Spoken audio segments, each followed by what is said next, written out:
La force d'une société, c'est les connexions créées au-delà des différences. Se connecter nous fait grandir en tant qu'individus et nous transforme en tant que collectivité. Ensemble, on est plus solide. C'est ce qu'on fait de mieux. C'est ce qui nous pousse à aller toujours plus loin.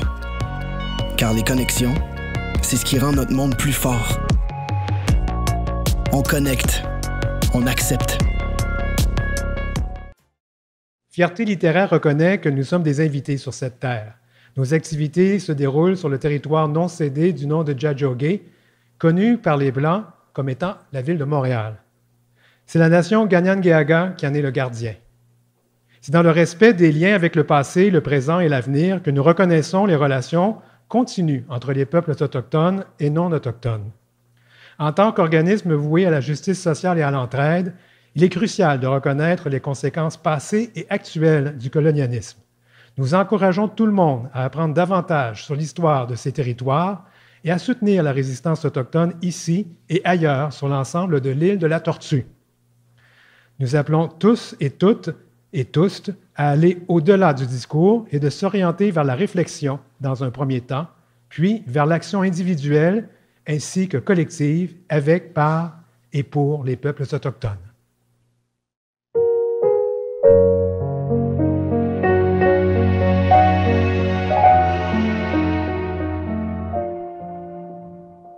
C'est l'amour qui fait qu'on aime. C'est l'amour qui fait rêver. C'est l'amour qui veut qu'on s'aime. C'est l'amour qui fait pleurer. Mais tous ceux qui croient qu'ils s'aiment, ceux qui font semblant d'aimer, oui, tous ceux qui croient qu'ils s'aiment ne pourront jamais pleurer. Dans l'amour, il faut des larmes. Dans l'amour, il faut donner. Et ceux qui n'ont pas de larmes ne pourront jamais aimer.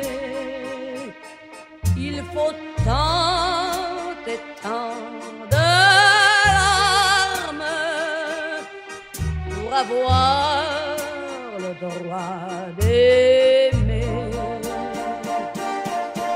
Mon amour, mon toi que j'aime, tu m'as fait souvent pleurer.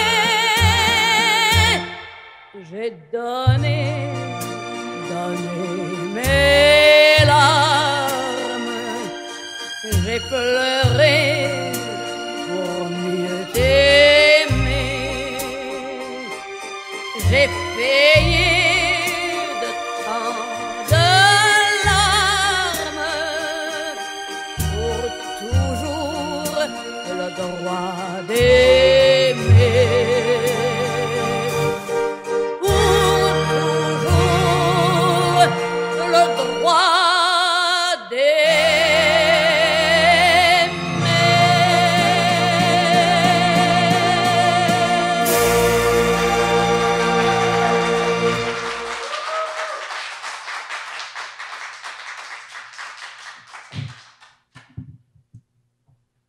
Bonjour tout le monde, bonjour mesdames, messieurs, merci infiniment d'être avec nous ici même au cocktail ou encore bien entendu à la maison en cette toute première activité de fierté littéraire de cette édition virtuelle 360 de Fierté Montréal cette année. Vous savez, Fierté littéraire, en tant qu'organisme à but non lucratif, vous présente cette année une programmation extrêmement diversifiée. Et en fait, on a des événements à tous les jours, à l'exception de mercredi, mais on se rejoint tous les jours sur la chaîne YouTube pour toutes sortes d'événements littéraires. Et pour ceux et celles qui pensent qu'une fierté, c'est uniquement des gars musclés qui défilent en bedaine dans un défilé ou encore des compagnies qui font de la promotion en distribuant du matériel promotionnel, eh bien, détrompez-vous. Fierté, c'est aussi célébrer la culture, la littérature queer, nos auteurs, autrices de la communauté, et ça a tout son sens et toute sa place encore cette année. D'autant plus avec tout ce qui se déroule, on a découvert, et on a réalisé que la littérature a une place importante et essentielle à même notre belle communauté. Alors, sans plus attendre, aujourd'hui, nous vous présentons notre première activité, notre cabaret littéraire, c'est l'amour genre. Alors aujourd'hui, des thématiques, bien entendu, sur le virtuel, sur la pandémie, mais aussi sur les relations à l'heure de la pandémie, les partenaires, les rencontres virtuelles et tout. Vous aurez compris qu'ici même au cocktail, il va falloir être un petit peu vigilant parce qu'il faut évidemment garder les distanciations sociales. Nous avons un public, mais évidemment beaucoup moins nombreux qu'à l'habitude compte tenu de la distanciation sociale. Mais soyez assurés que tout le monde va repartir d'ici en santé et surtout avec un gros sourire aux lèvres parce qu'on va avoir énormément de plaisir ensemble pour ce premier événement, ce cabaret littéraire. Je veux évidemment remercier aussi Fierté Montréal. Je veux remercier la Fondation Émergence et j'en oublie peut-être un. Le cabaret. Voilà, le cabaret ici même, le cocktail, de nous prêter ce magnifique endroit pour qu'on puisse présenter cet événement live, mais en virtuel aussi, voilà, à distance. Alors, le cabaret littéraire aujourd'hui sera une espèce de melting pot d'un peu tout. Nous aurons des performances chantées. Nous aurons évidemment aussi notre concours littéraire qui va remporter la bourse de 1 000 $. C'est ce que nous allons savoir à la toute fin. Nos 3 juges vont venir à tour de rôle discuter et donner leur impression des textes qui auront été présentés et qui auront été lus par 2 auteurs et autrices absolument formidables, 2 personnes de la communauté littéraire queer qui sont, je vais dire des piliers, je pense. On peut certainement utiliser ce mot. Je vous présente tout d'abord nos juges. Donc, les 3 juges qui, à cause de la distanciation sociale, évidemment, vont venir à tour de rôle pour présenter leurs impressions des textes qui auront été lus. Nous avons une autrice, Madame Sylvie Payette, qui est avec nous aujourd'hui comme juge. Aussi, Billy Robinson, libraire et aussi auteur de Madonna en 30 secondes. Donc, voilà, j'espère pouvoir le lire parce que moi, je suis un fan de Madonna. Alors. Donc, merci beaucoup, M. Robinson, Billy, et aussi un grand ami à moi, Michael David Miller, bibliothécaire à l'Université McGill, mais aussi, mon Dieu, extrêmement impliqué dans la communauté littéraire, queer et LGBTQ.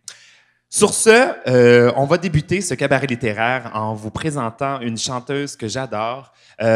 Si vous avez été, peut-être, si vous avez suivi un petit peu ce qui s'est passé dans les derniers, mois ou la dernière année, vous l'avez peut-être vu, à mes côtés, puisque la prochaine chanteuse qui va venir qui vient nous interpréter virtuellement une de ses pièces, a aussi composé et interprété la magnifique chanson thème de Maison plein cœur.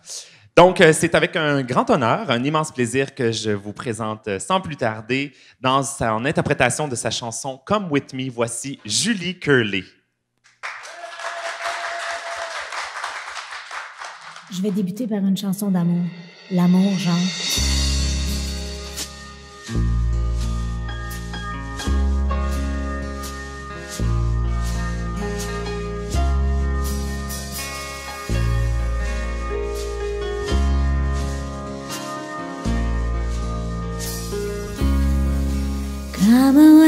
with me in the night. Come away with me, I will write you a song.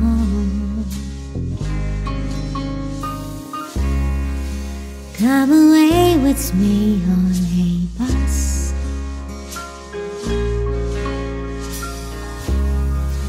Come away with me with a can, tempt us with the lies. And I wanna walk with you on a cloudy day in fields where the yellow grass grows knee high. So won't you try to come away with me and we'll kiss.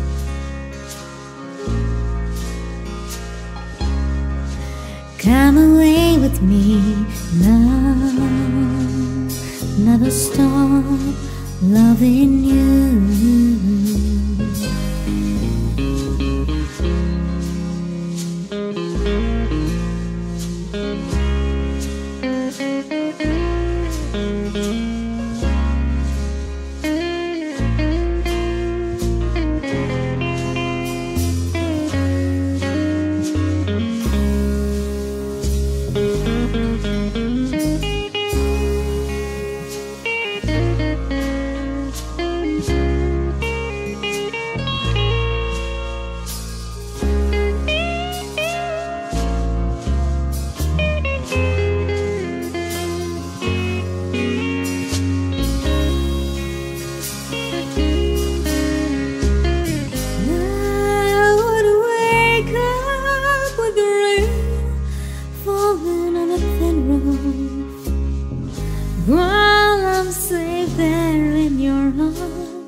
So all I ask is for you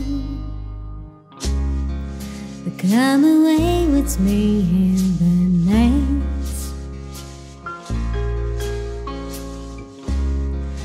Come away with me.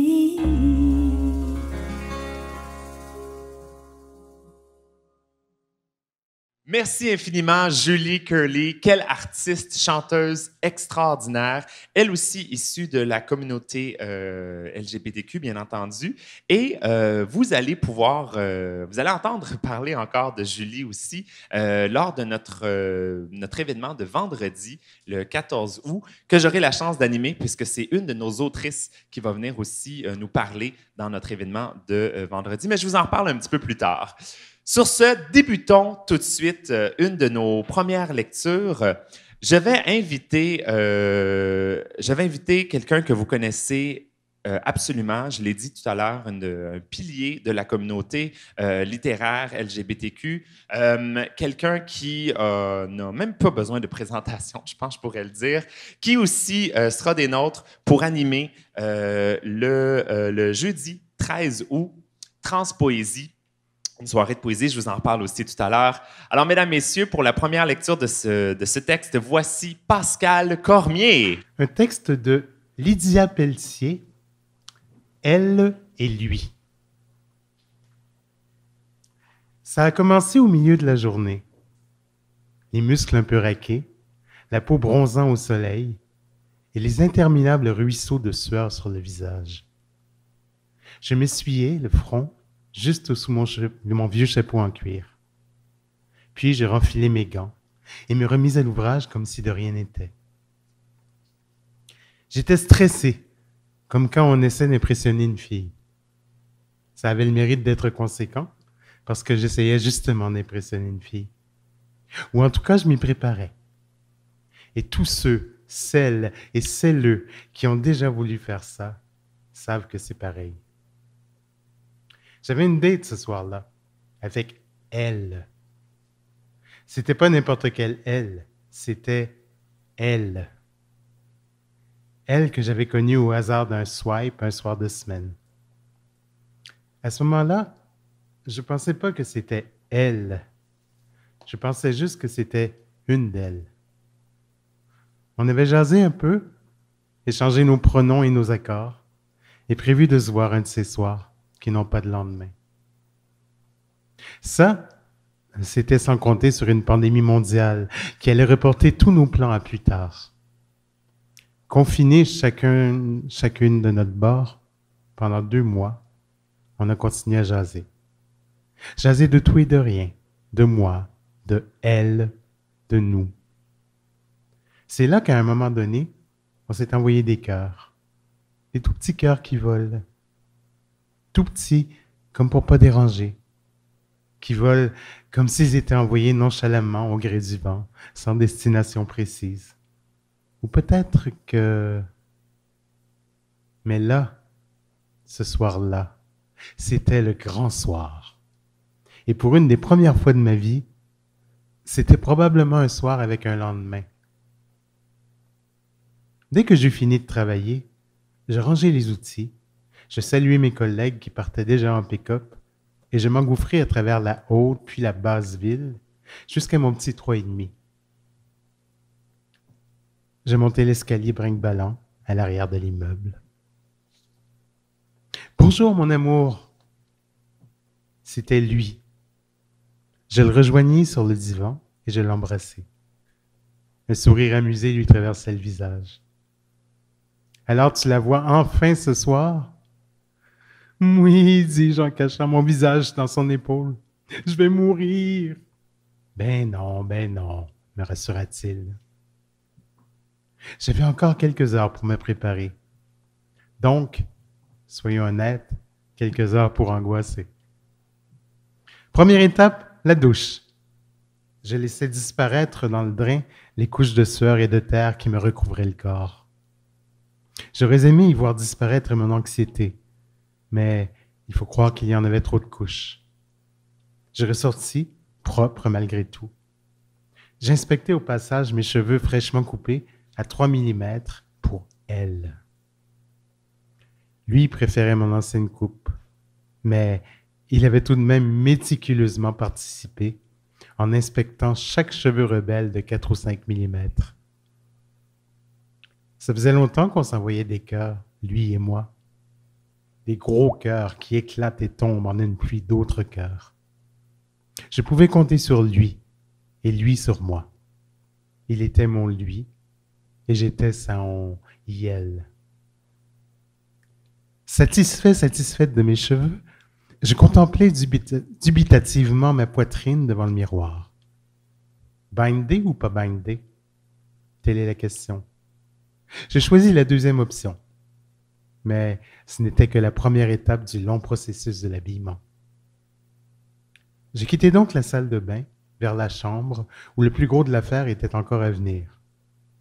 Le poids d'une première impression pesait dans ma tête et dans la pièce.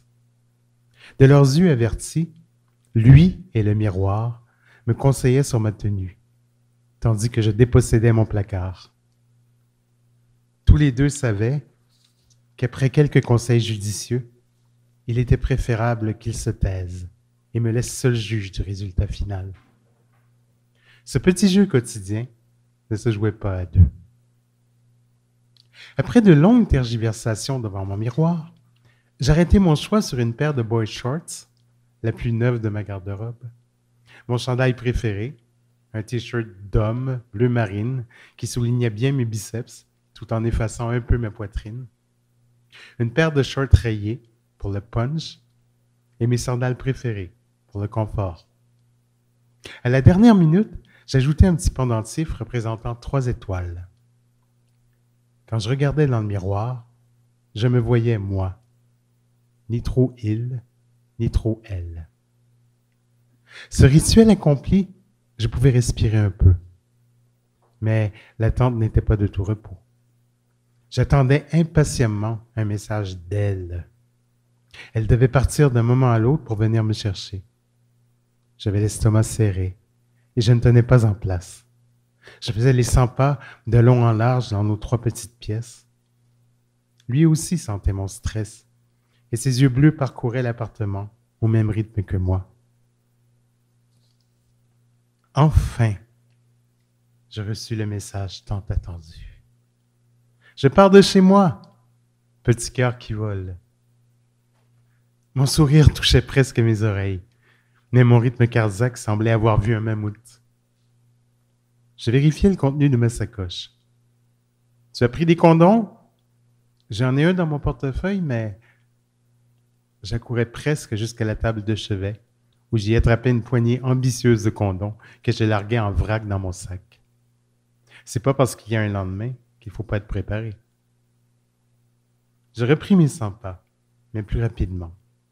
J'avais mal au cœur, et je regrettais d'avoir grignoté pour passer le temps. Je suis là. Ça y est, le message final. Je réponds fébrilement, les mains tremblantes. J'arrive.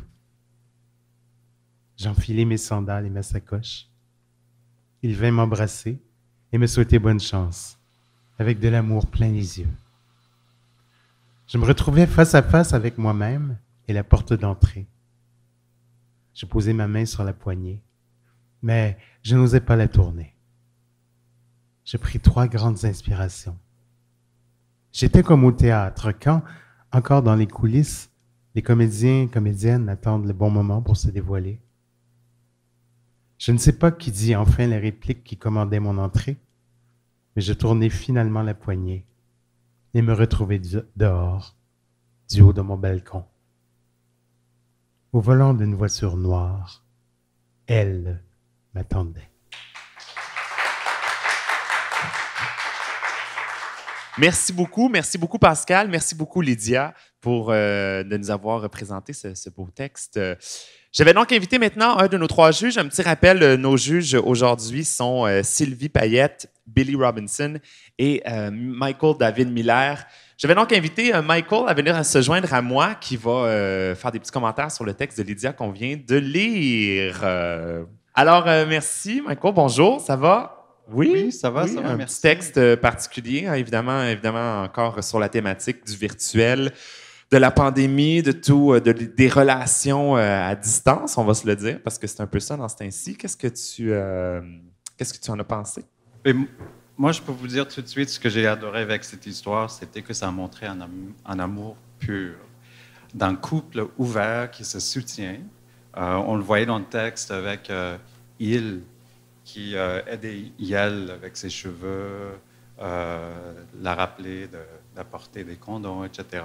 Donc ça, j'ai trouvé ça très beau parce que ça montre quand même un couple qu'on voit de plus en plus, qui sort un petit peu plus de l'ombre. Et je trouve que cette histoire, ça démystifie un petit peu qu'on peut avoir tant d'amour à donner à plusieurs personnes. Puis, je continue.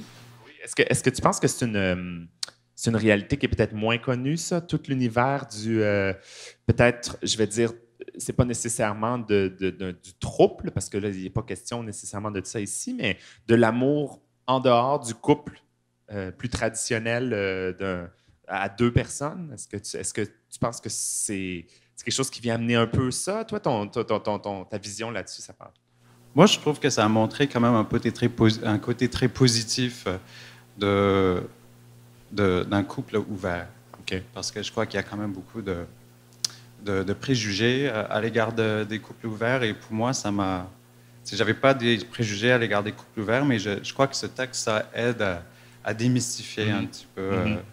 On est encore très, je veux dire, presque brainwashé à ce que ce soit toujours... la monogamie. Comment? Oui, exactement. Donc, toujours 2 personnes, puis si on a encore de l'amour à donner, il faut absolument le donner à cette personne-là. On ne peut pas le donner à quelqu'un d'autre parce que ce serait de tromper ou tout ça. Là.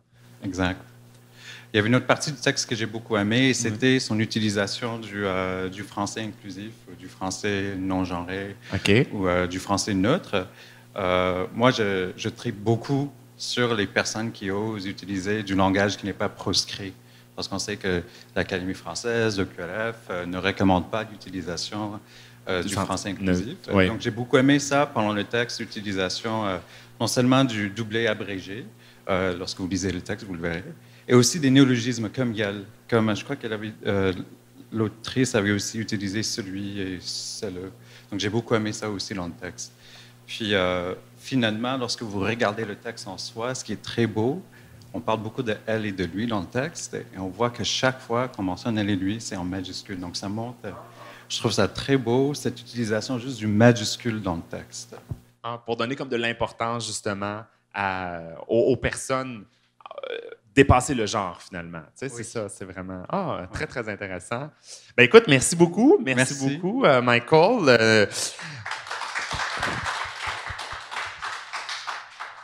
Nous avons évidemment plein d'autres textes, donc nos juges vont nous revenir aussi 2 fois, chacun et chacune, pour faire leurs commentaires sur les textes qui nous seront lus. Nous y allons maintenant avec notre deuxième texte. Encore une fois, je pense que cette personne se passe de présentation, un pilier de tout ce qui est littérature queer au Québec, est énormément impliqué dans notre communauté. J'ai le grand honneur de vous présenter Monsieur Denis Martin Chabot. Merci. Je vais vous lire Tu pleures jamais, toi, d'Étienne Beauséjour. Tu pleures jamais, toi. Cette phrase est rapidement devenue une incontournable dans notre relation. Parfois interrogative, surtout au début, et une affirmation violente de vérité la plupart du temps. Arthur la répétait sans se lasser, la martelait sans hésiter, dans l'espoir sans doute que je lui prouve le contraire. Ça n'arrivait pas à moi. Je n'ai plus de larmes à donner. Elles ont toutes coulé bien avant notre rencontre. Quand je suis allé chez Arthur la première fois, c'est Piaf qui m'a accueilli avec ses plus belles notes depuis le tourne-disque. J'ai tout de suite su que je l'aimerais. Un jour, pas tout de suite. Je n'étais pas prêt.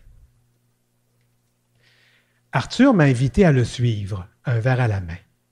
On s'est assis côte à côte sur son sofa et on a écouté les mélodies enivrantes sans parler.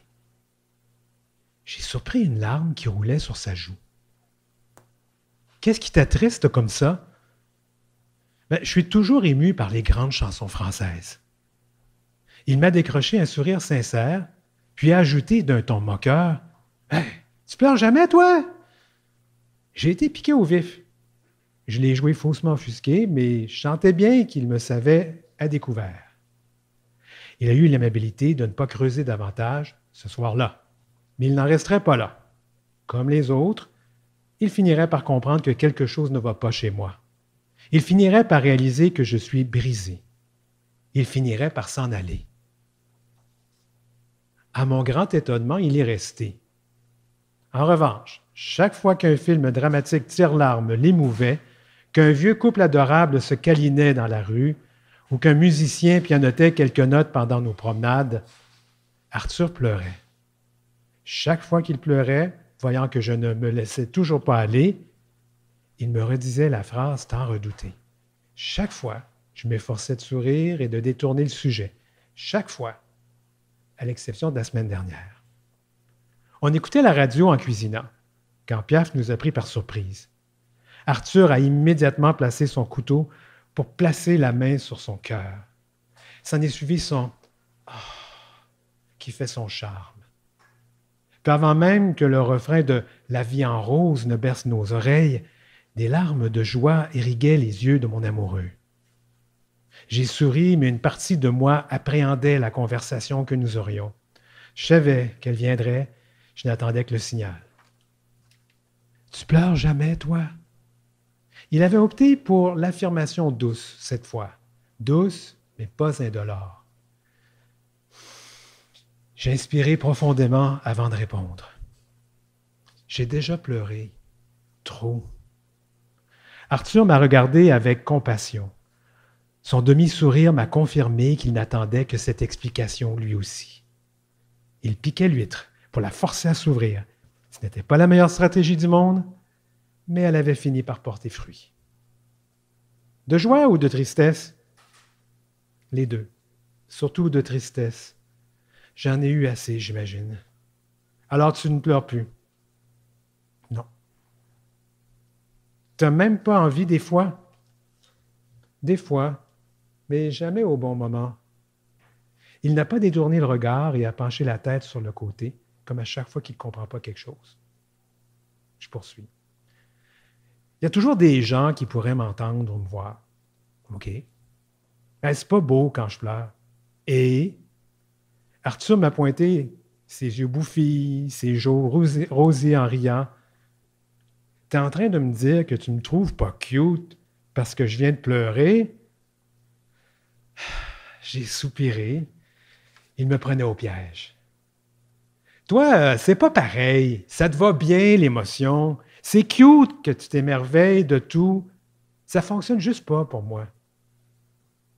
Il n'y a rien d'assez beau pour te faire pleurer? Je suis pas assez beau pour ça? C'est pas ça. C'est quoi alors?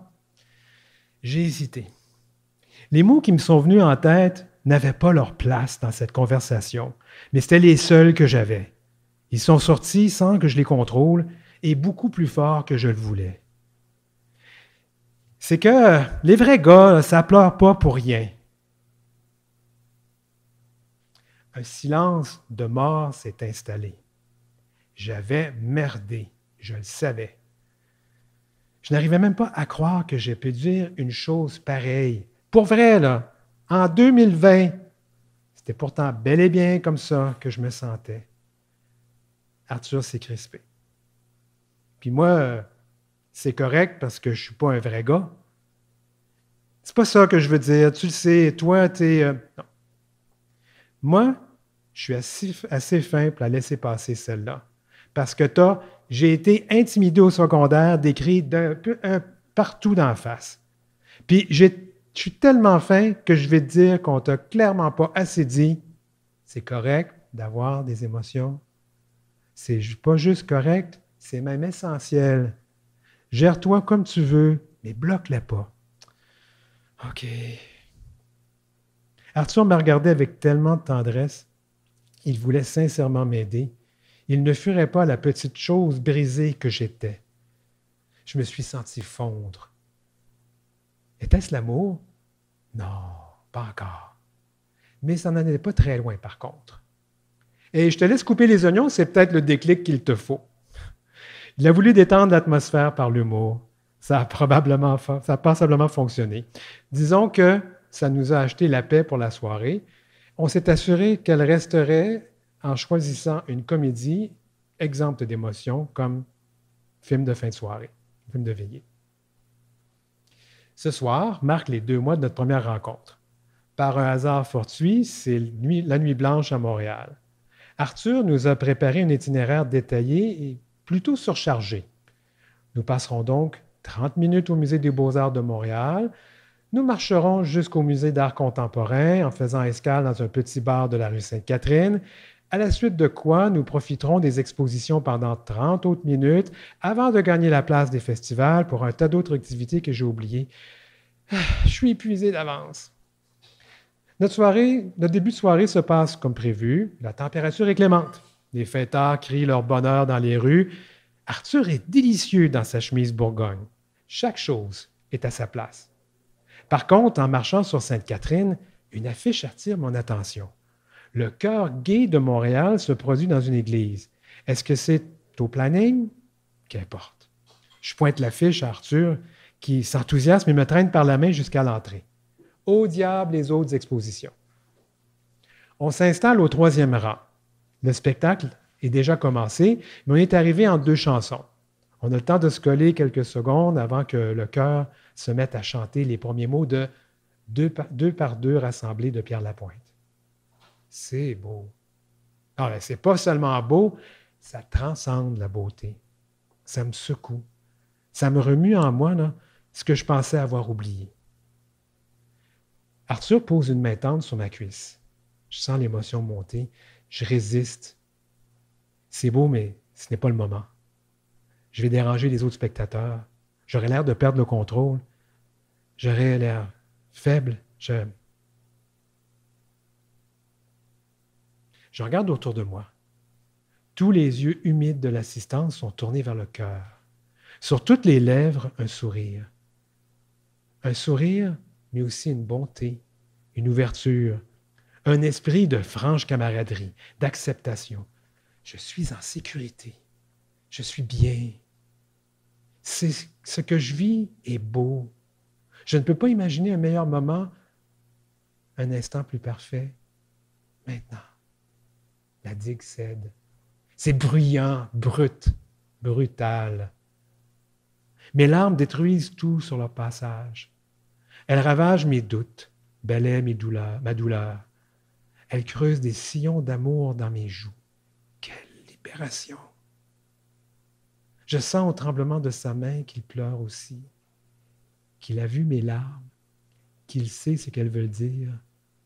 Je l'aime, je l'aime, je l'aime. Merci, Denis Martin. Moi aussi, je dois vous avouer que pendant un certain temps, la digue a failli céder et que j'avais un petit peu l'émotion proche voilà. Sur ce, je vais inviter une de nos juges à venir discuter de ce superbe texte. Voici, on peut l'applaudir, Sylvie Payette. Bonjour, bonjour à tous. Bonsoir Sylvie, ça va bien? Oui, ça va bien. Oui, merci beaucoup. Merci à toi, t'es magnifique. Ah, merci. Et on a eu des textes tellement extraordinaires cette année. J'ai la chance, je pense que c'est la 3e fois qu'on m'invite à participer. C'est extraordinaire. C'est une expérience incroyable. Oui. Il y a tellement de talent. Oui, tellement de talent. Oui, de jeunes talents aussi. Étienne, c'est la naissance. Étienne n'est pas très vieux. Quel âge as-tu, Étienne? Oui. Excuse-moi. 23 ans. 23 ans, c'est extraordinaire. Mais c'est le début, je pense, d'une découverte. Je crois qu'il y a beaucoup de gens qui vont émerger grâce à cette compétition-là, qui vont oser aller plus loin, peut-être que juste la nouvelle. Oui, absolument. Ben, tant mieux. C'est un peu le but de ça aussi, non seulement de se faire connaître, mais aussi d'aller un petit peu plus loin. Dans les concours, on ose des fois, puis toutes sortes de concours aussi. Là. Des fois, on ose des choses qu'on ne se permettrait pas nécessairement, juste pour... Ben, c'est un peu le texte qu'on vient d'entendre. Oui. L'impression, à un moment donné, de se mettre ses propres barrières, ses propres frontières. Exactement. Et puis, tout à coup, il y a un moment spécial, un moment parfait de bonheur intense. Et l'émotion sort. Et c'est un peu ça, je pense, que de commencer à écrire par des nouvelles comme ça, de dire, bon, ben, je vais oser. Je vais ouvrir mon cœur, ouvrir mon talent, essayer de m'exprimer. Et puis tout à coup, on le voit dans certains textes, tout à coup, on a l'impression qu'ils viennent d'ouvrir une porte.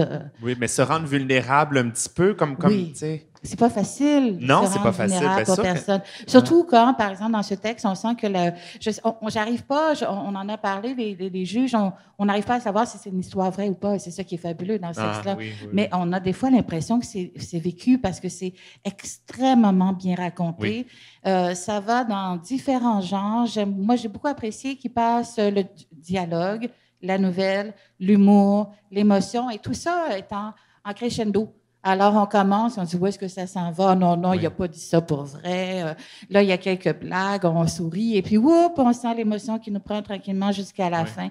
Donc, un magnifique auteur qui nous fait languir un petit peu, par exemple, aussi, hein, parce qu'on sent que ça s'en vient, ou on espère, du moins, que ça va s'en venir, ce moment plus vulnérable, ou ce moment où, justement, la digue va céder, mais on l'attend avec impatience, puis il réussit à nous accrocher jusqu'à ce que, nous-mêmes, on sent que... En tout cas, moi, j'ai senti que j'étais quasiment comme un prêt peu... à te libérer. Oui, absolument. Exactement. Oui, comme si c'était une espèce de libération quand, soudainement, c'est arrivé. Oui. Voilà. Fait que c'est pour ça qu'il méritait sa place dans nos textes finaux, parce que c'est un voyage qui nous fait vivre en nous-mêmes. Oui. On l'accompagne du début à la fin, il nous tient par la main. Alors, donc, c'est magnifique. Ah, ben écoute, Sylvie, merci beaucoup pour ces bravo. superbes commentaires. Et merci, Étienne, pour ce très beau texte.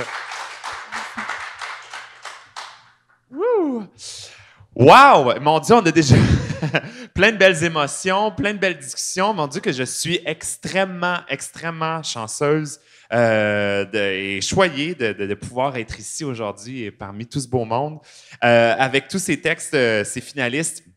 Je vais prendre quelques instants pour vous inviter, évidemment, je l'ai dit en début de cet événement, en début de soirée, que nous avons plein d'autres événements de fierté littéraire qui se poursuivent dans les prochains jours.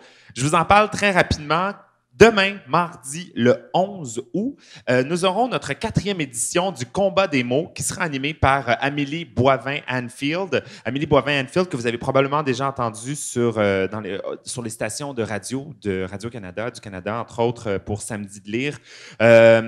C'est en fait la soirée du Combat des mots, une espèce d'olympique, si on veut, de littérature. 4 personnalités de la diversité sexuelle et d'identité de genre vont venir défendre 4 titres de la diversité littéraire.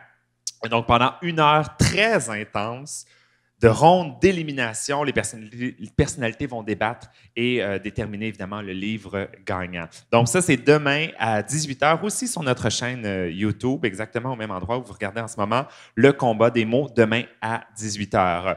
Mercredi, on prend une petite pause. Mais nous serons de retour jeudi, le 13 août, pour Transpoésie. Transpoésie animée où Pascal Cormier reçoit des auteurs et autrices de tous les horizons chaque mois, en fait, dans le cadre des soirées de poésie. Et là, bien, on amène cette soirée de poésie ici même, dans notre fierté littéraire. Évidemment, les soirées ont été interrompues à cause de la COVID, mais là, ça va nous faire plaisir de renouer avec cette belle expérience jeudi avec Transpoésie. On va dévoiler les gagnants et gagnantes du concours de poésie de fierté littéraire. Voilà. J'arrête là. Je vous parle des autres événements plus tard. Je l'ai mentionné il y a quelques instants. Encore, j'aimerais qu'on l'invite pour la présentation de ce 3e texte de ce cabaret littéraire. Voici Pascal Cormier.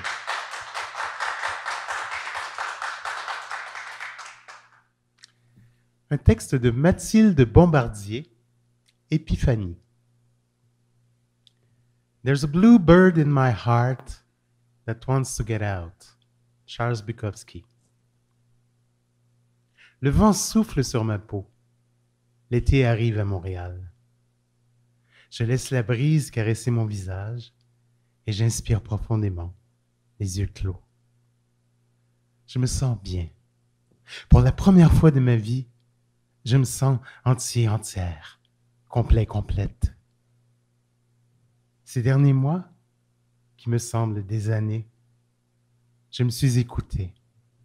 Pour la première fois en 25 ans, j'ai ralenti le rythme effréné.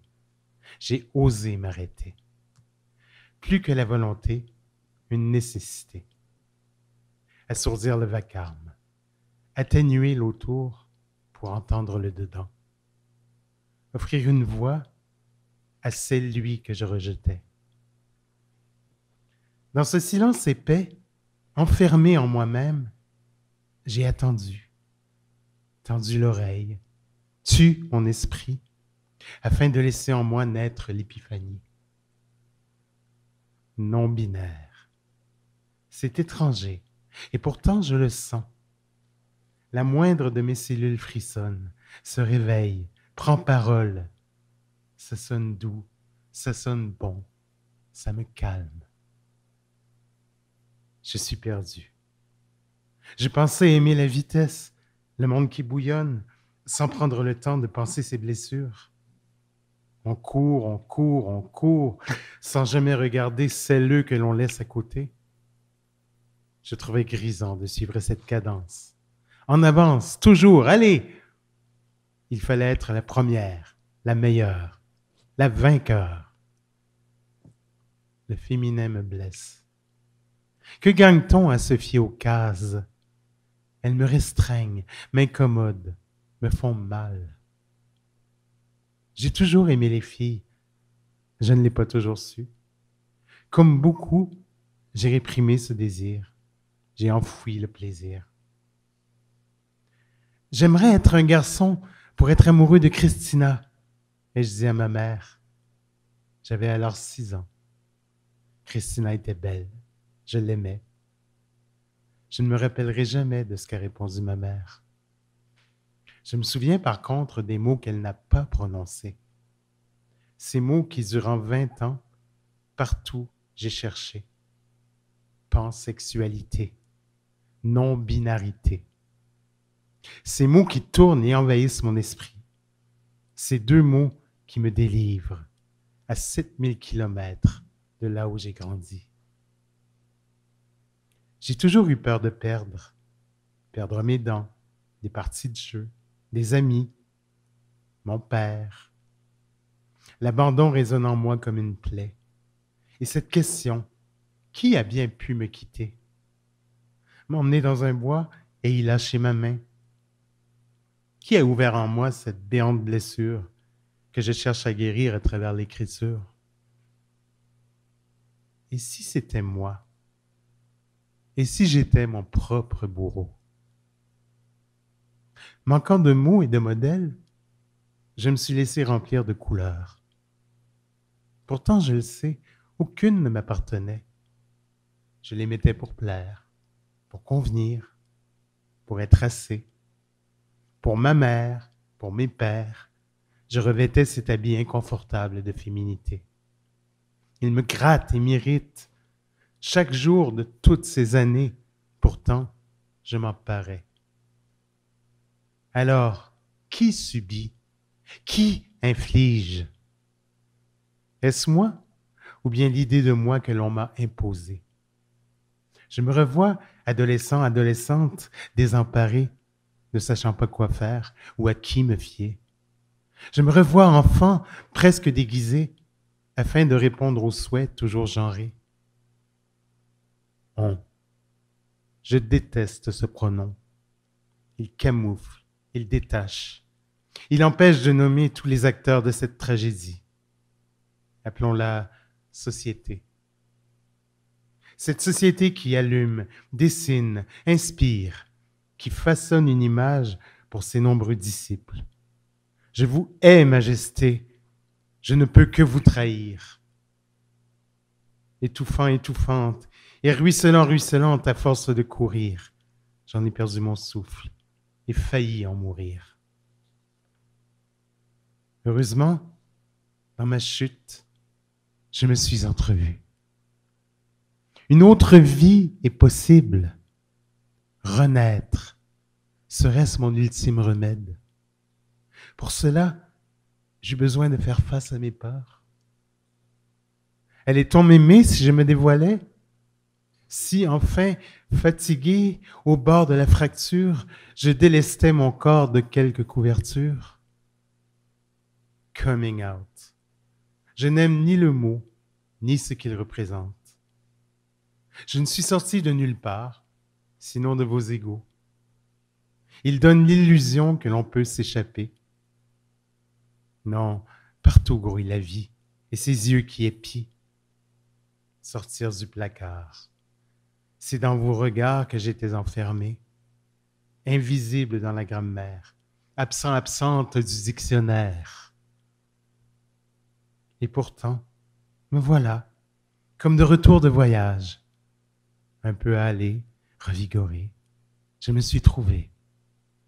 25 ans de naufrage et la plus belle des destinations, la maison. Se bâtir un endroit, tout à l'intérieur de moi, où enfin je respire. L'air est doux, je rajeunis. J'ai 6 ans et je souris. Maintenant, je le sais. Je peux être un garçon, même si je n'en ai pas besoin. Je peux être moi-même et aimer Christina. Non-binaire. Sortir de cette étiquette de fille qui collait à ma peau, comme une pellicule, comme la vase au sortir du lac. Devant moi, l'étendue d'eau est claire, apaisée. Je peux enfin aller nager. Je n'ai plus vraiment peur. L'abandon peut tonner et rugir sur moi. J'ai trouvé le secret pour l'apprivoiser. Il suffit de lui faire entendre la petite voix en moi qui m'accueille, adoucit et me couvre de poésie. Non-binaire. Je porte ce nom dans mon cœur comme une couronne d'été. Mon corps rétabli se prend soudain à danser. Je célèbre en silence cette intime délivrance.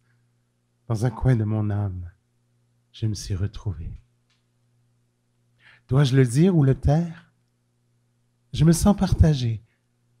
Étreinte d'amour, j'ai peur de le blesser, de l'exposer aux yeux des autres, de me le faire voler Des fois, je me surprends à vouloir le révéler, offrir enfin au monde la délicieuse vérité. Goûter le nectar de se sentir vivant, vivante. Prouver enfin au monde que mon cœur est si grand qu'il détient en son écrin non pas un, mais deux genres. Mais comment? Comment se dévoiler quand les mots sont secrets? Quand nulle part je n'existe, que tout reste à créer. Dans le doute, souvent, je me rassure. Il me reste mon arme, il me reste l'écriture. Le vent souffle sur ma peau. L'été est doux à Montréal. À cette ville, à jamais, je suis reconnaissante. Grâce à toi, Montréal, je me sens enfin vivant, vivante. C'est se donner l'occasion de rêver, de se rêver. C'est transcender les normes, c'est oser les défier. C'est l'immense gratitude de s'être enfin rencontré. C'est le précieux soulagement de s'être relevé. C'est l'amour absolu de ses propres genres. C'est l'amour, genre. Bravo! Merci beaucoup, Pascal, à nouveau pour cette lecture. Ah, c'est à nouveau Michael qui va venir me rejoindre. Donc, Michael David Miller pour discuter de ce texte de Mathilde Bombardier. Alors, rebonjour! Rebonjour! Rebonjour. Michael, il y a des passages dans ce texte qui sont super intéressants parce que c'est comme si on avait un peu... si on était allé dans le même sens que le texte d'Étienne, mais abordé complètement d'une autre façon. Mais on était vraiment dans le... En tout cas, moi, quand elle a parlé du propre bourreau, j'ai vraiment réalisé qu'on avait un peu la même chose que dans le texte d'Étienne tout à l'heure, c'est que c'est nous-mêmes qui se mettons nos propres barrières. Puis quand on est réussi à s'ouvrir j'ai comme l'image d'ouvrir notre cage thoracique pour laisser aller l'intérieur. À un moment donné, elle dit atténuer l'autour pour entendre le dedans. Je trouve ça tellement beau. Je sais pas, il y a quelque chose de libérateur, d'épiphanie. Voilà, effectivement. Je ne sais pas si toi, tu as vu des choses un peu comme ça aussi dans ce texte-là. Mais moi, j'ai trouvé ce texte extrêmement beau parce que ça m'a rejoint d'une manière très personnelle. Ah oui? Je trouve que... on ne sait pas forcément si la personne narratrice est immigrante de l'extérieur du Québec, mais ça m'a touché mon côté propre à moi en tant qu'immigrant. Okay. Surtout à la fin, lorsqu'elle parle de comment Montréal lui avait... la personne est reconnaissante de Montréal de lui avoir permis de s'ouvrir. J'ai beaucoup aimé ça parce que moi-même, je viens du Michigan. J'ai fait mon coming out à Montréal et ça a l'air que dans le texte, la personne a fait son coming out aussi. C'était quand même une histoire que j'ai trouvé que ça me touchait d'une manière très personnelle. J'ai beaucoup aimé ça. Oui. Et puis c'était très, très... Le texte en soi, l'écriture était très belle. J'ai quand même un plaisir de l'entendre, de le réentendre, d'entendre Pascal le lire à haute voix. Je trouve que c'était juste très beau pour les oreilles. Est-ce que c'est plus facile de faire son coming out à Montréal qu'au Michigan? Je crois qu'en fait... En fait, je ne sais pas de quelle ville tu venais au Michigan, je m'excuse. Je viens de la ville de Flint. Flint, OK. Non. Mais je crois que c'est juste le fait de pouvoir changer parce qu'on choisit... C'est pas tout le monde qui choisit d'immigrer, mais ceux et celles qui sont privilégiés de pouvoir faire ce choix-là, on choisit de changer de ville et on se dit, on peut tout recommencer. Ah. Et j'avais un petit peu compris ça dans le texte. Okay. La personne narratrice a décidé de changer de ville et de s'accepter. Donc, ça rejoint beaucoup le texte en fait, les deux textes précédents où c'était beaucoup d'acceptation de soi. Évidemment, évidemment. Mais dans des... tu sais, au début, je veux dire jadis, là, bon, on parlait beaucoup, quand moi j'étais jeune, entre autres, de coming out au niveau de l'homosexualité. Mais là, c'est des thèmes encore plus loin. Là, ouais. Là on est dans la non-binarité. Ouais. Tout à l'heure, c'était un peu comme la pansexualité, finalement, si on voulait. C'est des thématiques et des mots des coming out, du moins, qu'on ne faisait pas v'là, je vais dire 15 ans, 20 ans Ouais. peut-être. Là, c'est des réalités qui sont encore méconnues, puis qui méritent d'être apprises, d'être développées, d'être approfondies pour que ces gens-là, puis que les personnes qui vivent dans ces réalités-là puissent être encore plus... puissent faire un coming out, mais pas besoin finalement de faire un coming out parce qu'on comprend c'est quoi. Tu sais, parce qu'il y a comme une double coming out des fois à faire de dire il faut non seulement que j'avoue qu'est-ce que je fais, que je le dise aux gens, mais il faut que je leur explique en plus c'est quoi parce qu'ils ne savent pas. Ça, je trouvais ça beau dans ce texte aussi parce que la personne narratrice nous explique que ça nous fait découvrir un petit peu de nouveau vocabulaire qui est peut-être méconnu pour certaines personnes, pas pour tout le monde. On aborde quand même un sujet qui est très d'actualité, qu'on doit aborder et qu'on devrait en lire davantage de textes qui portent sur ce sujet-là. Donc, je suis très, très reconnaissant de la personne autrice qui avait décidé d'écrire là-dessus, parce que je crois qu'il nous manque quand même beaucoup de textes dans le paysage littéraire québécois, surtout en français, qui parlent de la non-binarité, de la pansexualité, de toutes ces choses qui sont peut-être moins connues que gay, lesbienne. C'est ça. Des autres lettres du LGBTQ, etc. Les autres lettres après. Le plus, il est souvent mis dans un grand, dans un grand bocal, là, juste le plus et tout ça, mais on n'en parle pas assez de chacune de ces lettres-là qui prennent leur importance aussi dans la communauté. Eh bien, voilà, je ne sais pas si tu avais autre chose que tu voulais nous mentionner par rapport au texte. Non, je suis vraiment content de ce texte. Merci beaucoup que la personne avait partagé ça avec nous et félicitations d'être dans les finalistes. Oui, bravo. Mais merci beaucoup. Merci, Michael. Et merci à Mathilde pour ce très, très, très beau texte. On retourne voir et entendre surtout notre cher Denis Martin Chabot pour ce 4e texte. À Denis Martin, c'est à toi.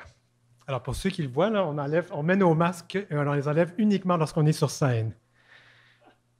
Le prochain texte s'intitule « Les pieds », selon Pierre et Paul. Là où le cœur va, le pied va. Proverbe afghan. Tous les goûts sont dans la nature, en matière de gastronomie, de divertissement ou de sexualité. Ce qui plaît à l'un ne plaît pas toujours à l'autre. Et nous devons admettre qu'en matière d'érotisme, comme en tant d'autres domaines, la nature sait se montrer parfois fort capricieuse. L'éventail des fantasmes est aussi vaste et diversifié qu'il existe d'individus à la recherche d'un peu de débauche. Il en est, par exemple, qui ne peuvent supporter la vue des pieds nus, qui jugent que ces appendices sont fort répugnants et ne devraient jamais être exposés à la vue.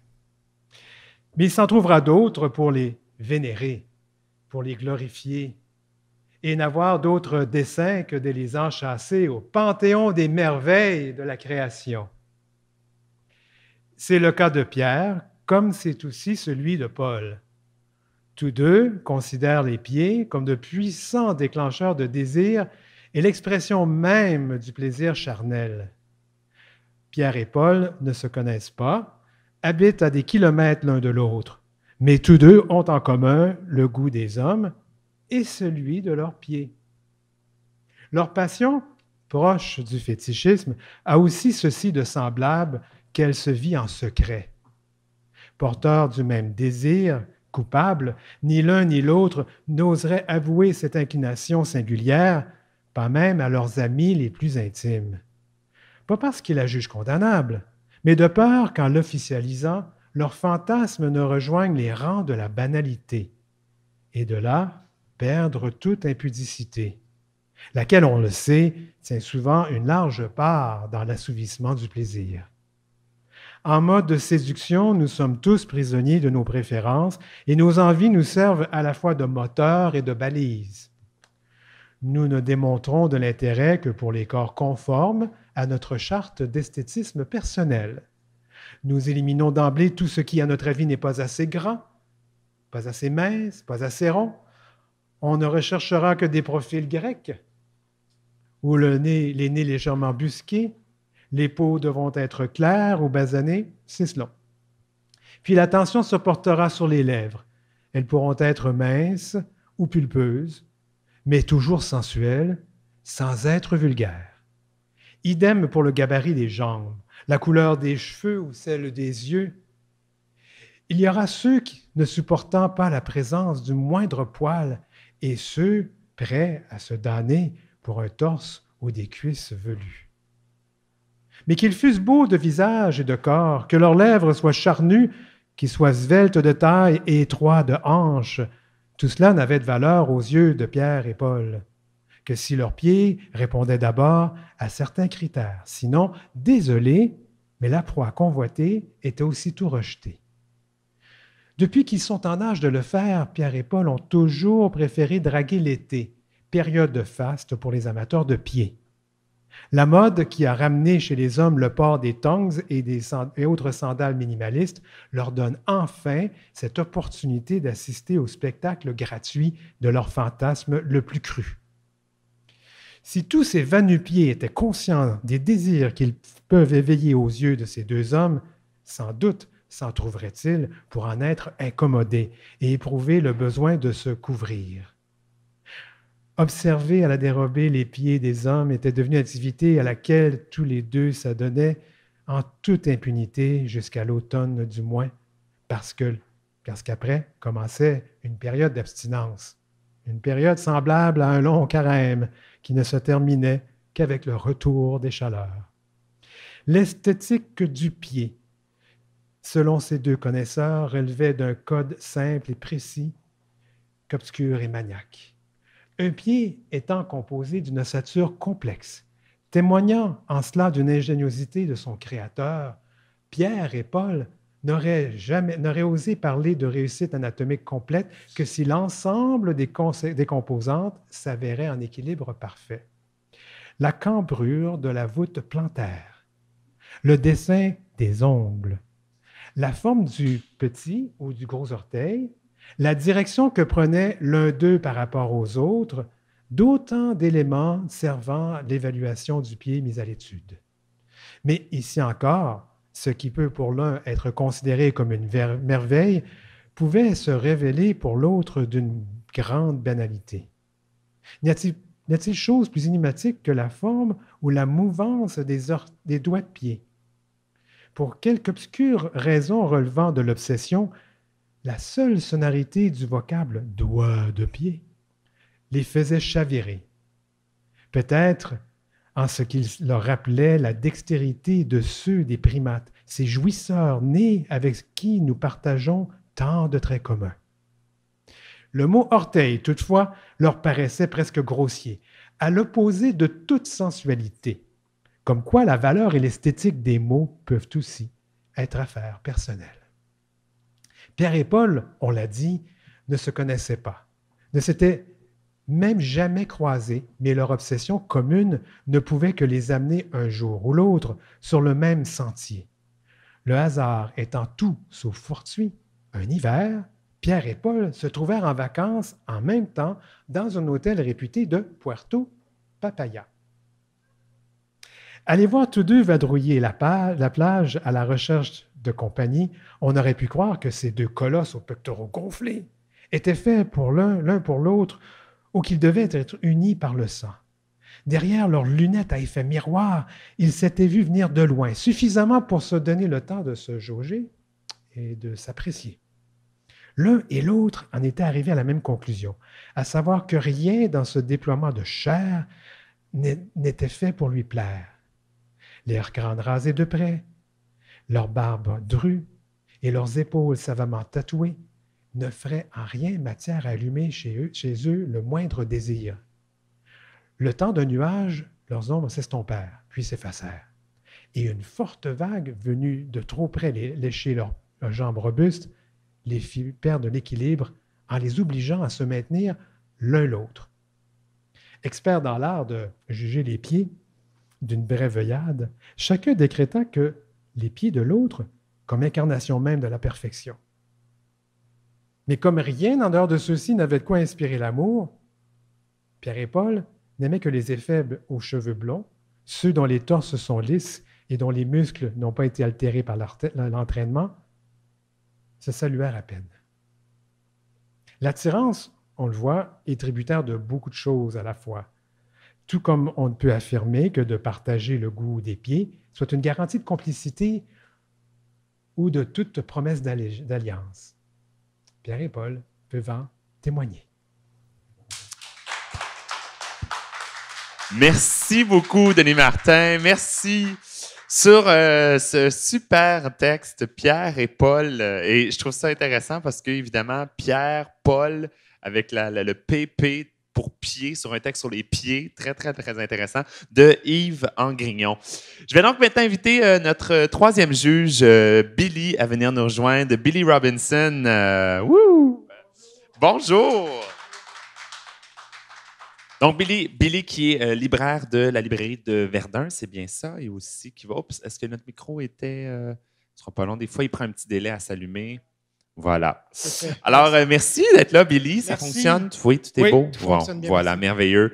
Alors, un petit texte sur les pieds. Je vois que tu as couvert les tiens, par contre. Oui, c'est ça. J'avais peur que Yves soit dans les parages. C'est quand même intéressant comme thème. Oui.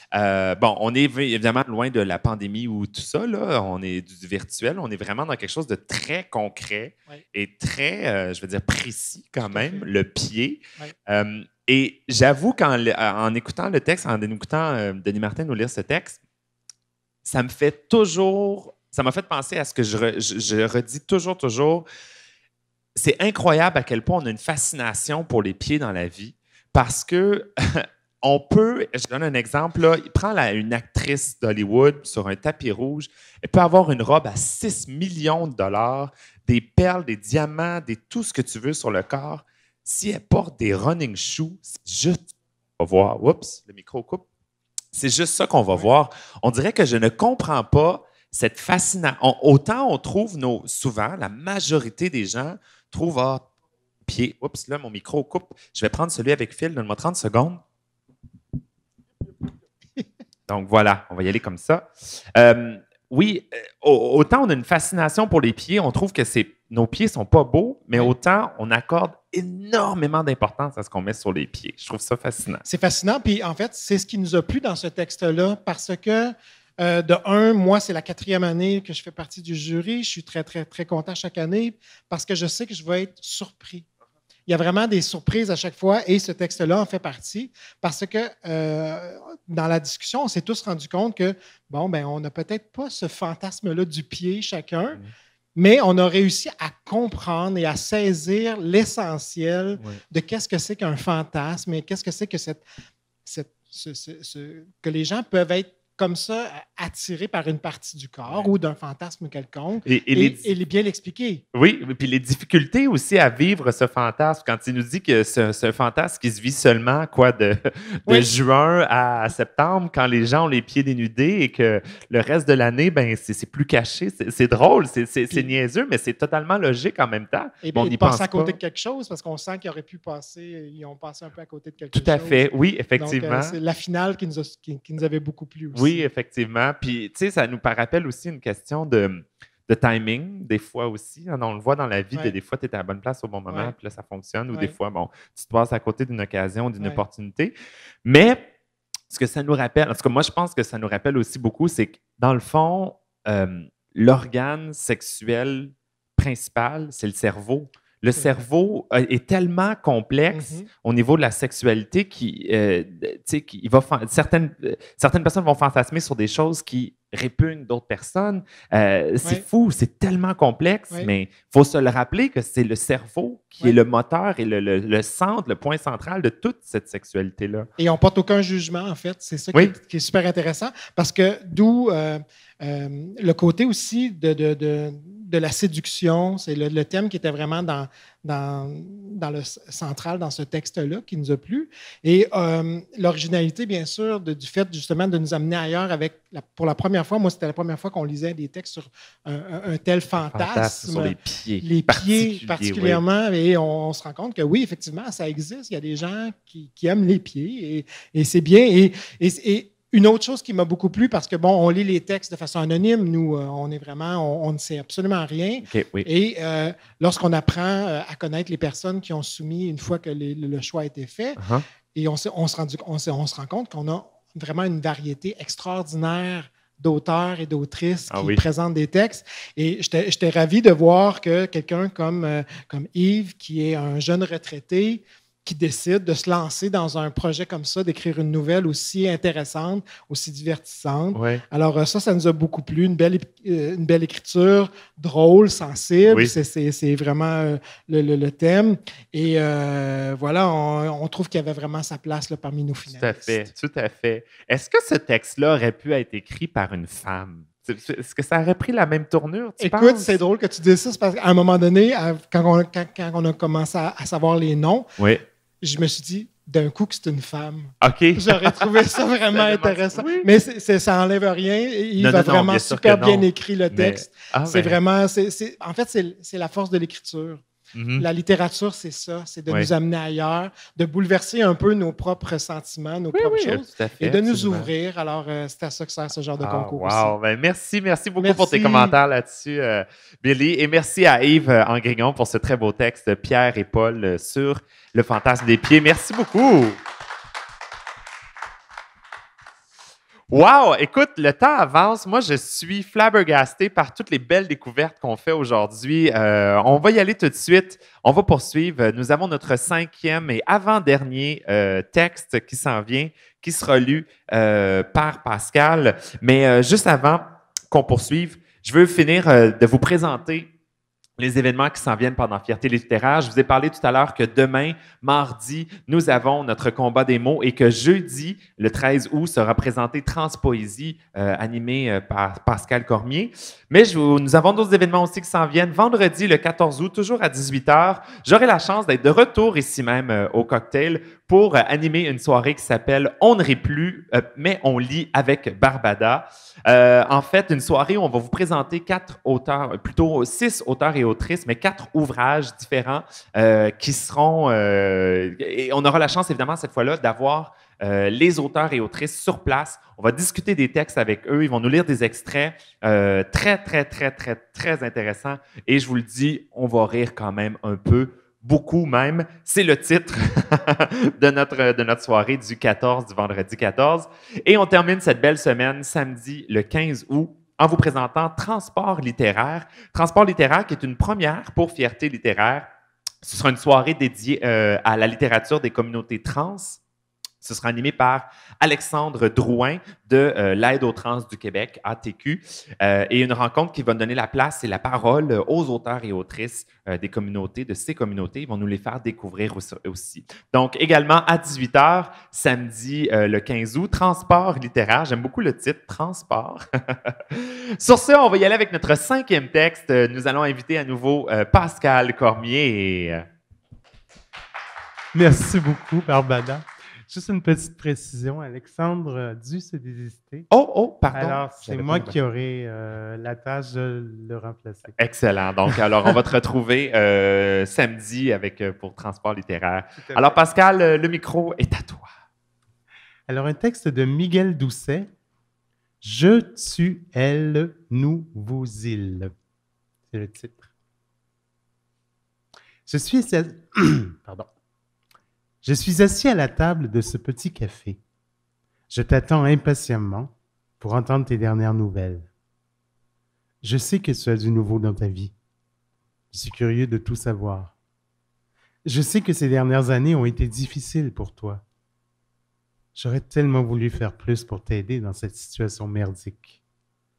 Parfois, je n'ai pas le choix que d'être le spectateur impuissant d'une relation vouée à l'échec. Si j'avais été ton heureux élu, je t'aurais traité comme une princesse. Non, mieux que ça, une reine. Je me sens fort et puissant, mais là, j'ai été lâche. J'ai été peureux. Quelle sorte d'ami j'ai été? Je n'étais pas assez présent. Je me suis éloigné sans le vouloir. Je suis perdu dans mes pensées, à faire la rétrospective de toutes ces conversations que nous avons eues sur ce connard. Je dois faire attention car la colère monte rapidement dans ces moments-là. Je respire, inspire, expire. Oui, le résultat se fait sentir. Soudain, je te vois. Tu arrives. Tu es belle et souriante. Tu t'assois et tu démarres la discussion de ses habituelles convenances. Tu regardes le menu, tu as faim. Tu commandes un petit déjeuner santé. Tu regardes s'éloigner la serveuse et c'est à ce moment-là que tu débutes. Tu me racontes ce que j'attendais avec impatience. Tu es en amour. Toutefois, tu hésites à me dire avec qui. Tu tournes autour du pot. Tu commences à me parler de ton ex. Tu me dis à quel point tu étais dans une relation toxique, que c'était un manipulateur narcissique, que tu n'avais plus droit à ta liberté et à tes rêves. Tu as tant pleuré. Mais là, dans cette nouvelle relation, tu te retrouves enfin. Tu me le dis plus d'une fois. Maintenant, je suis heureuse. Ce bonheur ne vient pas que d'une personne, mais de deux, d'un couple. Tu me dis que tu es en trouble. Tu ris de ma réaction. Tu me rassures, car tu sais qu'à voir ma face, je suis à t'imaginer dans le trouble. Du moins, tu le crois. Elle s'arrête de parler, prend une légère pause et se lance.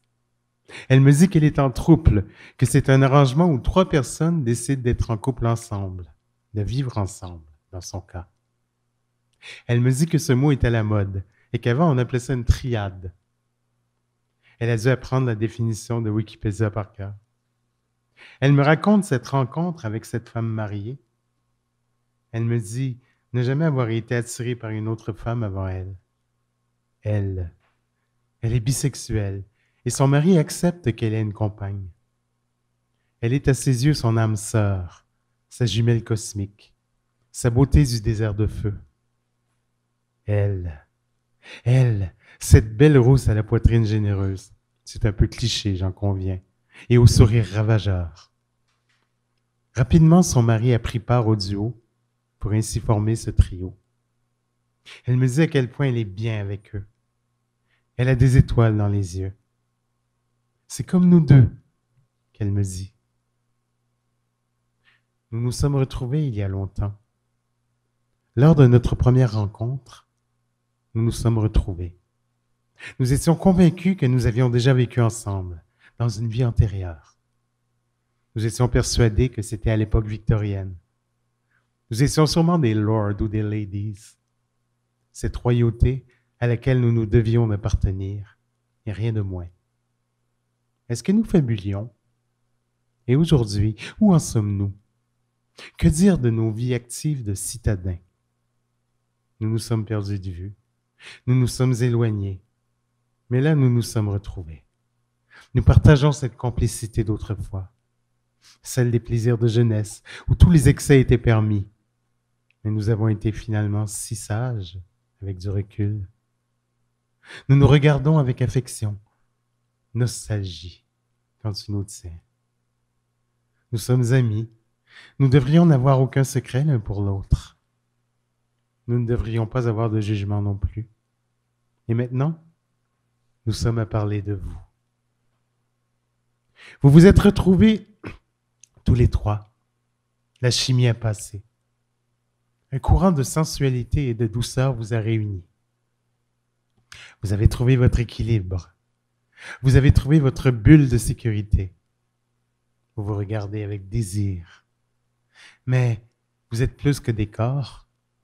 Vous avez développé une complicité. Vous avez même des projets d'avenir. Vous parlez d'ouvrir une boutique de pelotes de laine. Vous voulez du doux et du confortable dans votre vie. Toutefois, êtes-vous prêt à entendre les préjugés?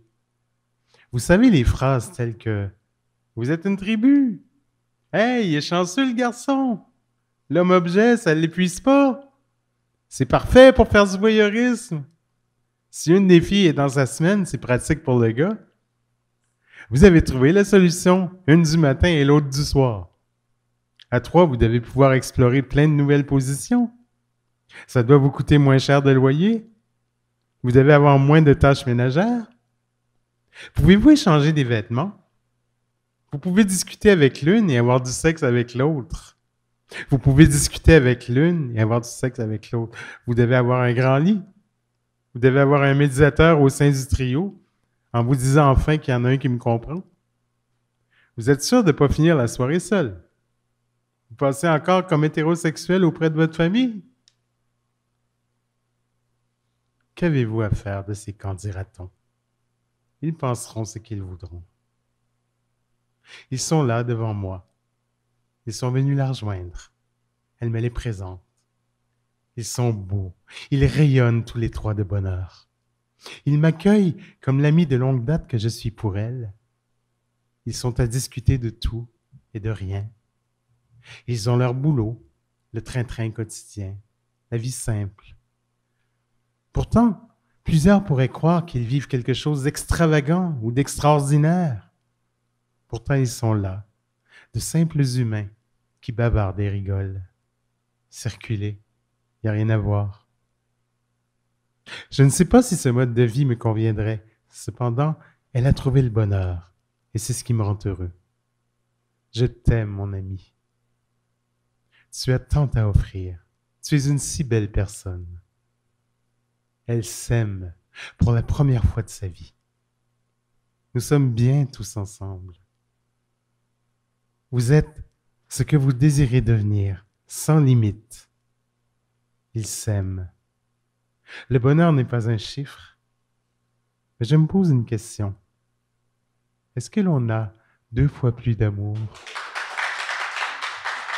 Je vais donc inviter pour cet avant-dernier texte Sylvie à venir me rejoindre pour discuter et nous donner ses commentaires sur ce texte de Miguel.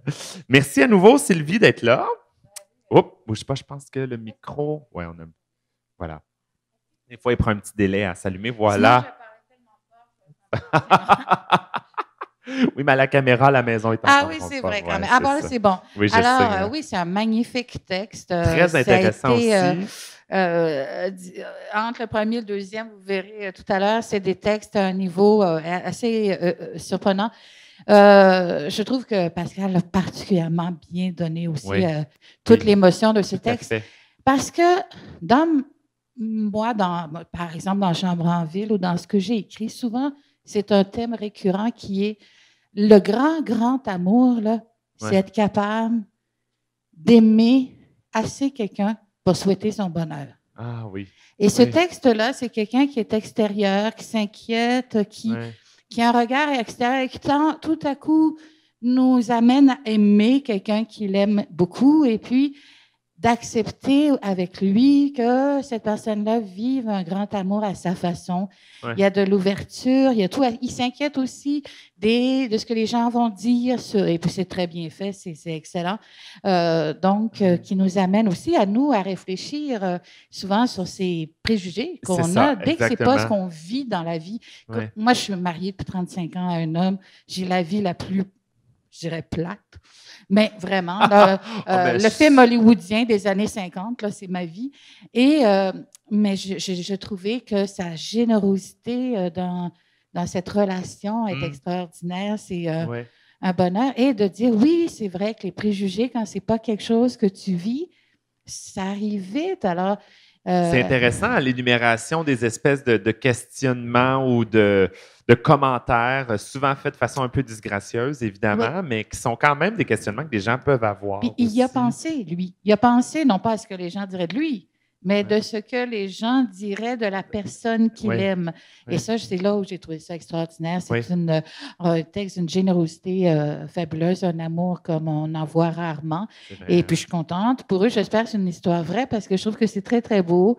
Et voilà, donc, un magnifique texte qui, encore une fois, permet de démystifier aussi, mais de l'aborder d'une autre façon. On n'est pas dans le fantasme des pieds tout à l'heure, pas du tout dans la même approche, parce que là, c'est quelqu'un vraiment comme d'extérieur, si on veut, mais qui vit à travers son ami. C'est une écriture vue de l'extérieur, mais il nous fait pénétrer avec lui à l'intérieur de l'intimité du couple. Et c'est très réussi. Et puis, en même temps, il nous ramène à un effet miroir de dire, est-ce que vous n'allez pas penser ça? Quand vous m'écoutez, vous lisez le texte, puis en même temps, il y a peut-être des gens qui ont eu cette idée, oh mon Dieu, ce couple-là, lui, il est chanceux, oui, c'est des choses qui arrivent vite Alors que dans le fond, on leur souhaite juste d'être heureux parce que c'est tout ce qui est important, c'est l'amour. Ouais, hein. exactement. On s'entend tous là-dessus. Puis terminer sur une phrase comme je ne l'ai pas exact, c'est est-ce qu'on a deux... Le bonheur n'est pas un chiffre. Je me pose une question. Est-ce que l'on a 2 fois plus d'amour? Est-ce que là, on a 2 C'est fois plus fabuleux, d'amour? c'est extraordinaire. très Je leur beau. souhaite sincèrement Ben parce oui. que c'est extraordinaire de rencontrer de voir des gens heureux. Donc, c'est Ben ça. oui. Fait que bravo, Ah, Miguel. Et quel puis, beau ça confirme parce que Miguel, si je me souviens bien, a déjà gagné. Oui? Il a déjà été dans OK. les finalistes. Et je crois qu'il faut qu'il se fasse confiance parce que ses textes sont extraordinaires. Il a une façon de nous amener dans ses pensées. C'est ça. Je pense que la générosité crée une émotion différente qui Oui. mérite que Miguel continue. J'aimerais voir Miguel faire quelque chose qui ressemble plus, peut-être une pièce de théâtre ou un scénario, peut-être de film. Il y a de la place pour ça beaucoup, ou un roman, Très ce qu'il veut, intéressant. mais j'aimerais ça. Je voudrais en même temps lui envoyer un message qui Ah. dit Miguel, continue, tu as du talent, bravo. Bon, on lui souhaite plein d'amour et merci beaucoup, Sylvie. Ben, merci c'est un immense beaucoup. plaisir. Merci. Nous en sommes donc rendus à notre dernier texte de ce cabaret littéraire et par la suite, nous allons pouvoir dévoiler le gagnant ou la gagnante de ce cabaret littéraire 2020 qui, je vous rappelle, va gagner quand même une bourse de 1000 $. Si la personne, évidemment, n'est pas sur place, nous allons la contacter tout à l'heure et vous allez pouvoir le voir sur l'écran, le gagnant ou la gagnante. Mais il nous reste quand même un texte. Nous allons donc retrouver pour cette dernière lecture notre cher Denis Martin Chabot. Moi, j'allais dire, si la personne n'est pas là, Barbada, toi Oui. puis moi, on va garder le chèque. Ah, non, j'ai pas, je veux absolument pas cet argent-là. Tous les finalistes la méritent beaucoup plus que moi. Alors, le texte que je vais vous lire s'appelle Euphorie, qui nous a été proposé par Jean-François Villeneuve. Elle dit Frédéric avec Q-U-E. C'est ton nom. Elle dit je t'aime et tu m'aimes. Nous vivons ici ensemble. Tout le reste est à créer. Je lui affirme je suis un gars. Elle dit OK, moi aussi. Je lui demande pourquoi elle utilise le féminin si elle est un homme. Elle répond parce que je n'ai pas à me restreindre aux normes sociales hétéro-fucking normatives. Parce que je n'ai pas à y penser, et toi non plus. Parce que tu es lui, je suis elle, mais ça, c'est juste des mots. Le reste du temps, on est all over the place. Et c'est parfait comme ça. Elle approche sa main de la mienne, la dépose sur sa poitrine et me dit « Écoute ton cœur ». Et j'entends les battements assouplis. Elle amène ensuite nos 2 mains contre le sien et dit « Ça, c'est tout ce qui compte. C'est ce qui prouve que tout est vrai, que tout ça est vrai. » Je lui demande « Depuis quand nous vivons ainsi? » Mais elle ne répond pas. Je lui demande « Toi et moi, ça fait longtemps? » Elle répond « Nous avons toujours marché main dans la main. Nous traverserons le temps et les époques. C'est toi qui as tout commencé, mais je ne me souviens de rien du tout. » Elle approche sa bouche de la mienne, m'embrasse de sa salive parfumée de nos odeurs. Elle dit « Il faut se reconstruire en permanence dans l'euphorie du moment. » Et ça me va. Elle affirme prendre plaisir à mes caresses et l'électricité qui se communique de mes doigts et à ses terminaisons nerveuses. Elle serre les dents et ma main et ma nuque, s'accroche à mon cou comme un naufragé à un récif. Elle dit « Je t'aime parce que c'est ça, parce que notre amour se résume à chacun de ces excès qui justifient la vie et ses caprices. » Elle chuchote « Tu es mon Bacchus et je serai toujours ta Polymnos. » Je suis une fleur à la corolle ouverte, prête à accueillir les pattes et les langues des ouvrières en quête du nectar de vie. Elle dit « Frédéric, tu es sublime. » Et je ne peux que m'enrouler autour d'elle, découvrir qu'elle n'est pas totalement celle qu'elle était quelques secondes plus tôt. Elle dit « J'aime pas les cases, je n'aime pas les définitions, je n'aime pas les contraintes. » Elle dit « Moi, je veux les défoncer, les briser.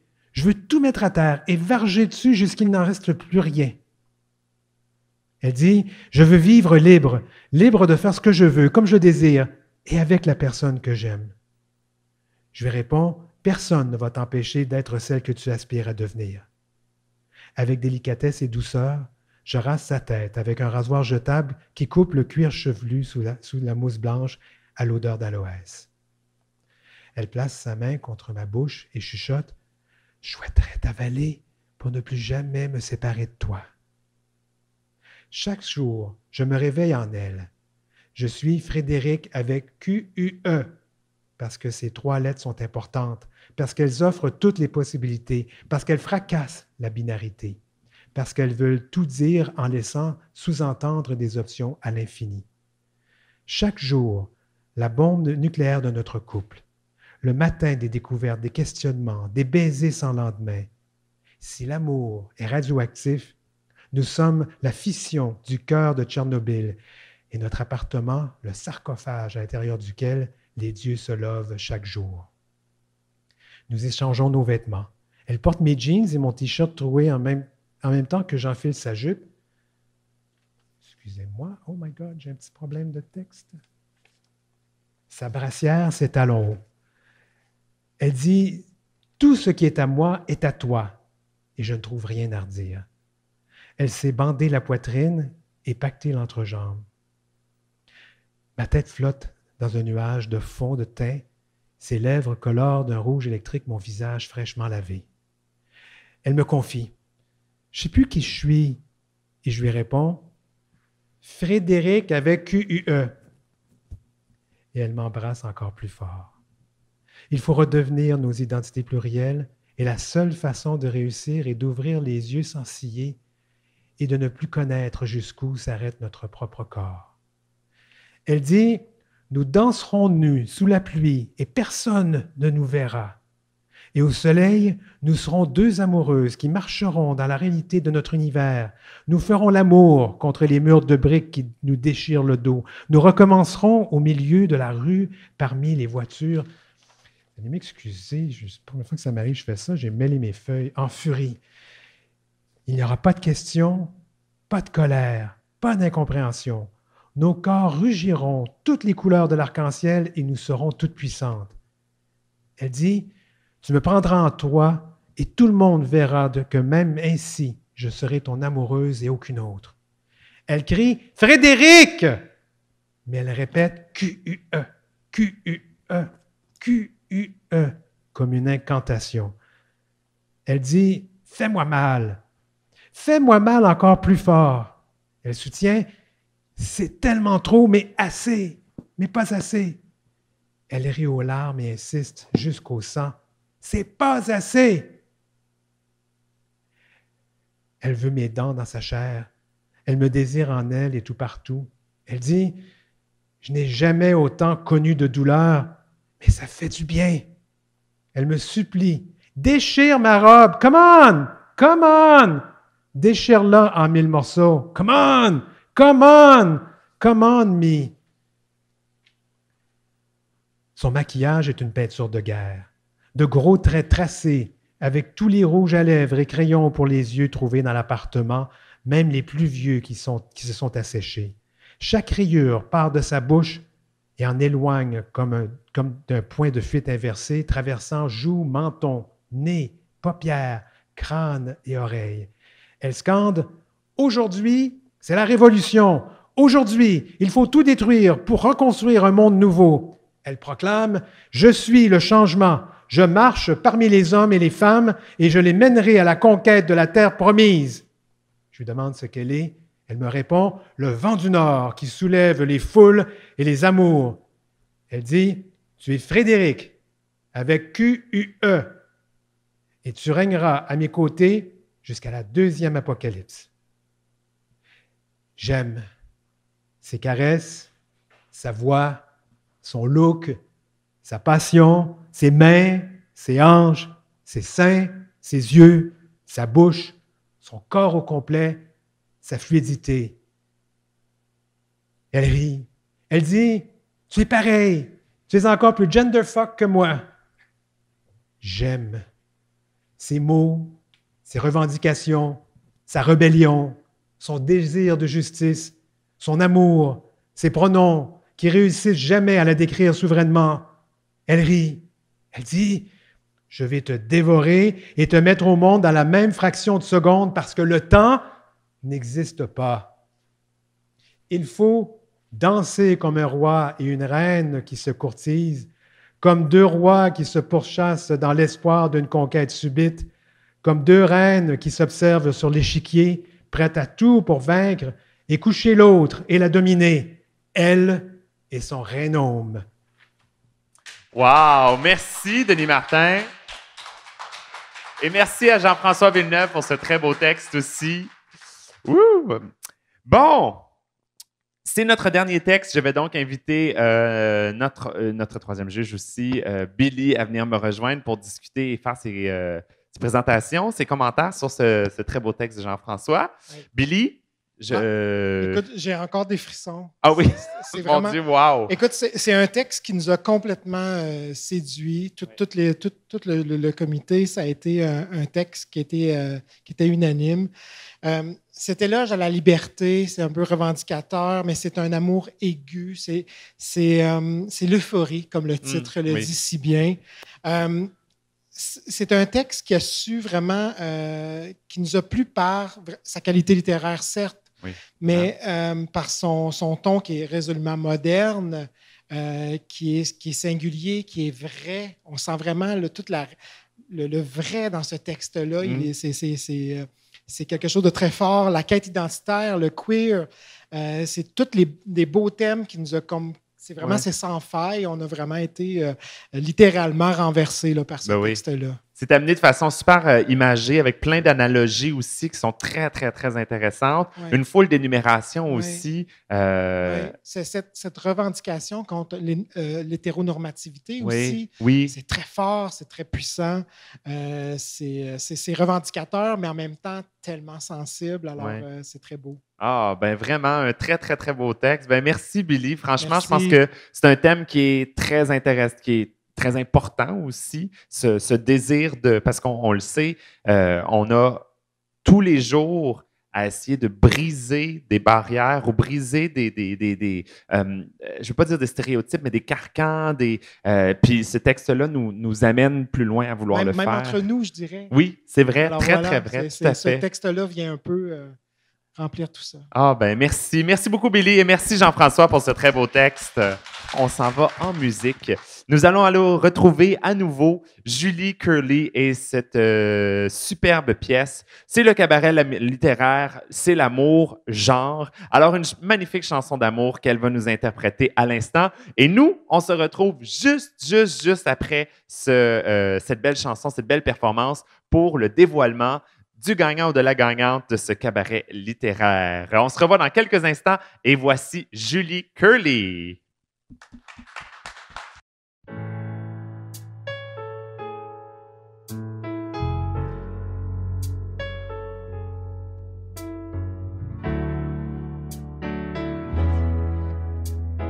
Quand je m'endors contre ton corps, alors je n'ai plus du tout. L'amour existe encore. Toutes mes années de déroute, toutes, je les donnerai toutes pour m'ancrer à ton port.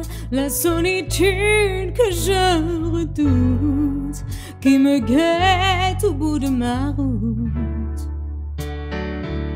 je la mettrai dehors pour t'aimer une fois pour toutes, pour t'aimer coûte que coûte, malgré ce mal qui court, aimer l'amour à mort. Quand je m'endors contre ton corps, alors je n'ai plus le doute. L'amour existe encore.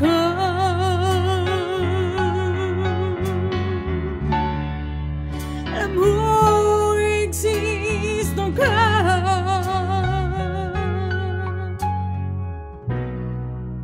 On n'était pas du même bord, mais au bout du compte, on s'en fout. d'avoir raison ou tort. Le monde est mené par des fous. Mais l'amour, il n'en tient qu'à nous de nous aimer plus fort, au-delà de la violence, au-delà de la démence, malgré les bombes qui tombent aux quatre coins du monde. Quand je m'endors contre ton corps, alors je n'ai plus de doute. L'amour existe encore.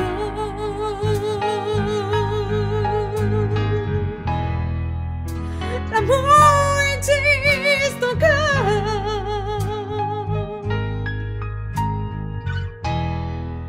L'amour existe encore.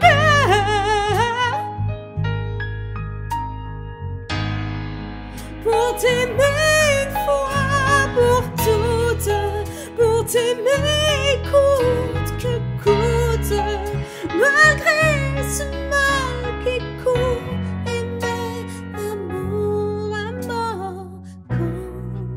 Je m'endors contre ton corps, alors je n'ai plus de doute.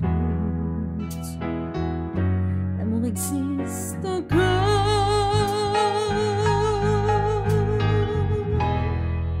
L'amour existe encore. C'est donc maintenant le moment qu'on attend de tous et toutes. Nous allons, Denis Martin est avec moi à 2 mètres sur la scène. Et Denis Martin, c'est toi qui vas nous annoncer le gagnant ou la gagnante. Alors, on va prendre le temps de remercier évidemment tous les gens qui ont soumis des textes et bien entendu nos finalistes. Voilà. Nous avions tout d'abord, je vais te laisser les dire, c'est toi qui vas-y. Alors, il y avait Elle et lui de Lydia Pelletier. Il y avait, oui, Voilà. un petit peu plus proche, oui. Alors, et le deuxième texte qui a été lu, c'était Tu pleures jamais d'Étienne Beauséjour. Il y avait aussi Épiphanie de Mathilde Bombardier. Les pieds, selon Pierre et Paul, de Yves Angrignon. Je, tu, elle, nous, vous, il de Miguel Doucet. Et Euphorie de Jean-François Villeneuve. Voilà. Encore une fois, merci à nos juges qui ont délibéré, qui ont évidemment trouvé les finalistes parmi toute notre sélection de textes qui a été présentée. Et là, Denis Martin, c'est le moment. Tu nous annonces le nom du gagnant ou de la gagnante de la bourse de 1 000 $ de ce cabaret littéraire. Roulement de tambour. Oui. J'ai donc une belle job, hein? Alors, comment est-ce que dirait RuPaul? I've made my decision. J'ai pris ma décision. Bon, c'est pas moi, c'est le jury qui a pris sa décision. D'une manière, en fait, on ne l'a peut-être pas expliqué, oui. Mais le jury, moi, je recevais les textes et j'étais avec le président du conseil d'administration de Fierté littéraire. Nous étions les seuls à connaître l'identité des gens qui ont participé au concours. Tous les textes étaient soumis de façon anonyme avec un numéro au jury. Et je dois dire que parfois, j'écoutais leur délibération, parce qu'ils ont décidé la semaine dernière, j'écoutais leur délibération, ils pensaient que c'était une femme qui avait écrit un texte, alors que c'était un gars. Ah, c'est intéressant. C'était tellement drôle, j'ai tellement aimé ça. Et nous avons eu de très beaux textes. Alors, OK, j'arrête de vous faire languir. Le gagnant de la bourse de 1 000 $ de Fierté littéraire, gracieuseté de Fierté Montréal, pour le texte, le plus beau texte, le meilleur texte de l'année, dans le concours littéraire C'est l'amour genre, s'appelle Jean-François Villeneuve pour le texte Euphorie. Bravo, Jean-François! Wouh! Je pense que là, on a un petit problème technique. On ne peut pas avoir Jean-François sur l'écran, mais on l'a. Est-ce qu'on l'a au téléphone? C'est bien ça? Est-ce que tu nous entends, Jean-François? Jean-François, est-ce que tu nous entends? Oui, je vous entends. Oui, Jean-François. Alors, félicitations. Bravo, Jean-François, pour cette belle bourse de 1 000 $ et surtout pour ce superbe texte. Écoute, 2-3 mots, Jean-François. Ça fait bizarre de parler à quelqu'un qui n'est même pas là. 2-3 mots, Jean-François? Oui, j'ai mal entendu, excusez. Est-ce que tu veux nous dire 2-3 mots pour cette... Je voudrais vous remercier.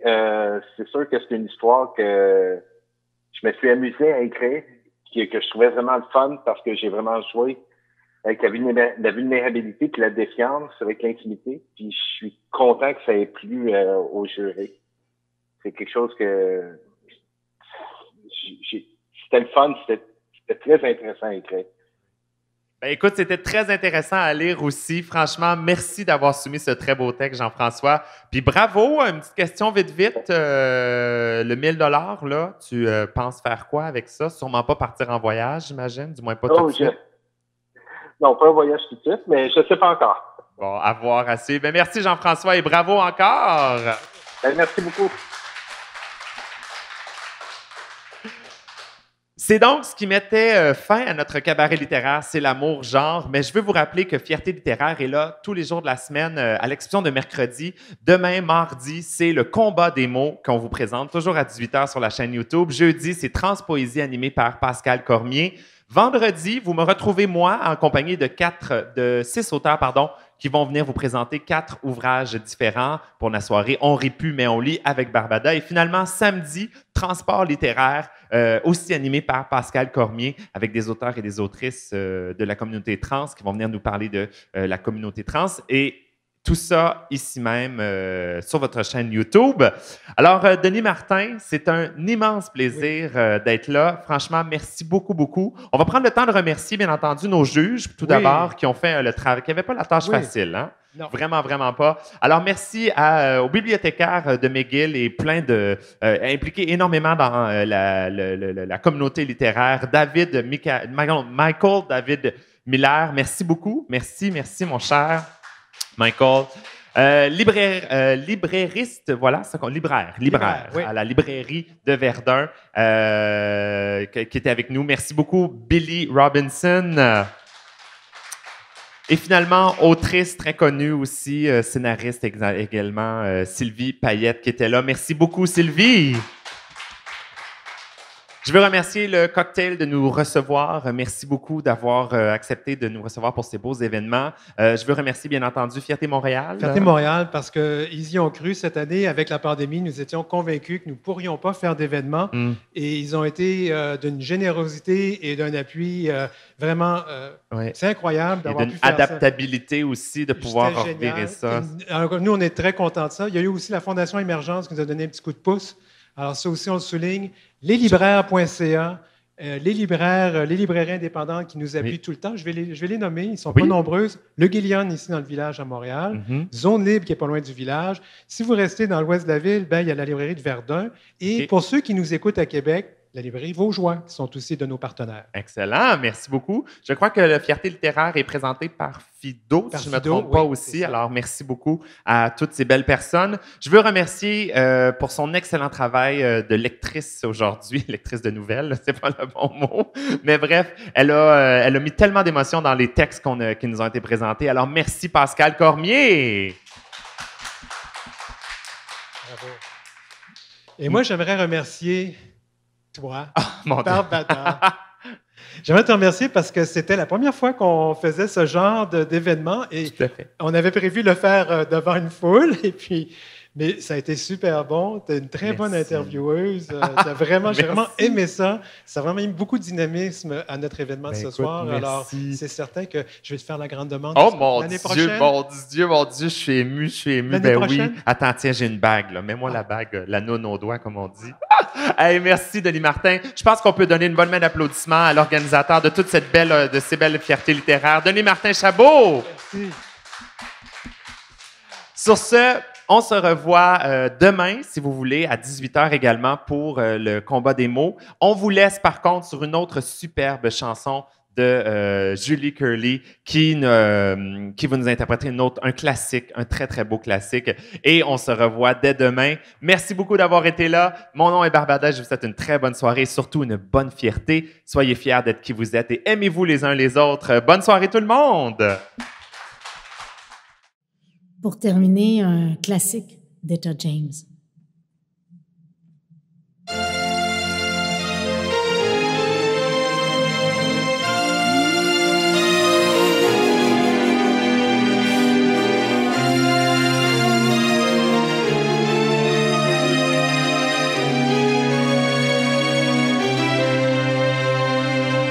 It's there.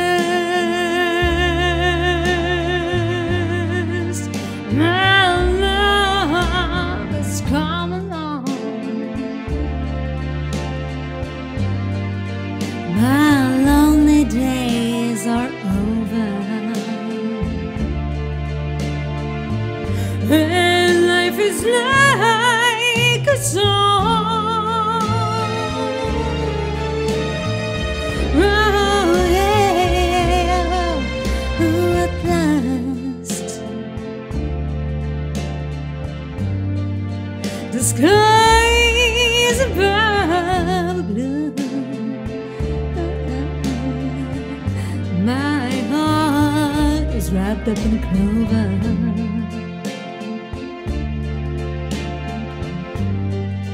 The night I looked at you,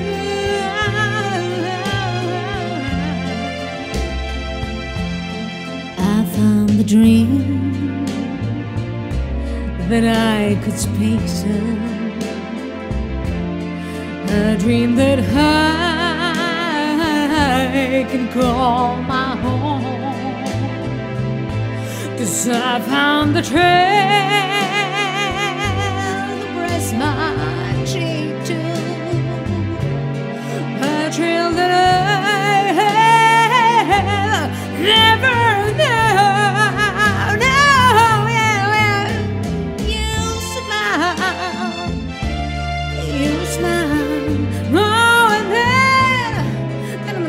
The spell is cast, and here we are in heaven. For you are mine at last.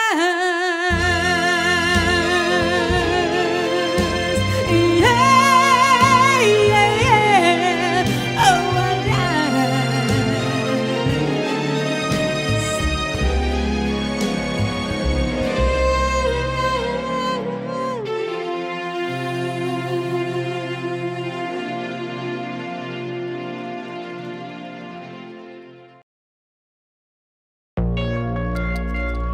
La force d'une société, c'est les connexions créées au-delà des différences.